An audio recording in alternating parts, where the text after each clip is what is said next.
जय जोहार, जय छत्तीसगढ़ महतारी संगवारी हो। आज मैं अपन एक गांव आए रहे हो, तो वहाँ एक झन दाई आए रहीस बैठे बर। तो अपन कहानी बतावत रहीस हे। ए संगवारी हो, आप मन ला थोड़ा से बुरा लग सकत हे, ओकर लिए मैं क्षमा प्रार्थी हूँ। लेकिन ये बात एकदम फैक्ट भी है। अभी पितर मनाई चलत है, तो दाई बतावत रहीस पितर के बारे में। संगवारी हो, पितर जरूर मनावो पितर जरूर मनावो, लेकिन घर में सियान है तो पहले ओकर कदर कर लो तब मनावो। तो मैं हो दाई के गोठ ला अपन रचना में पिरोए के कोशिश करे हूँ। अगर आप मन ला अच्छा लगी तो शेयर करूँ कि आज हमरो घर पितर मनावत है।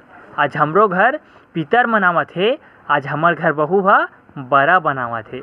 आज हमरो घर पितर मनावत है। हमरो घर बहू हा आज बड़ा बनावत है। और हबाओ तब पानी मांगता तब एक गिलास पानी नहीं देवे। हबाओ पानी मांगता एक गिलास तब पानी नहीं देवे, हेर के पी ले कह देथे। हबाओ तब पानी नहीं देवे, हेर के पी ले कह देथे। का बताओ बाबू, मोर जीव कलप के रह जाथे। का बताओ बाबू, मोर जीव कलप के रह जाथे। हबाओ तेकर कदर नहीं है, हबाओ तेकर कदर नहीं है। और नहीं रहूँ तय मन मोर बर बड़ा बनाही। हबाओ तक कदर नहीं है, पानी नहीं देवते, और नहीं रहूँ तय मन मोर बर बड़ा बनाही। सुनत हस बाबू, और मैं जब यहाँ ले चल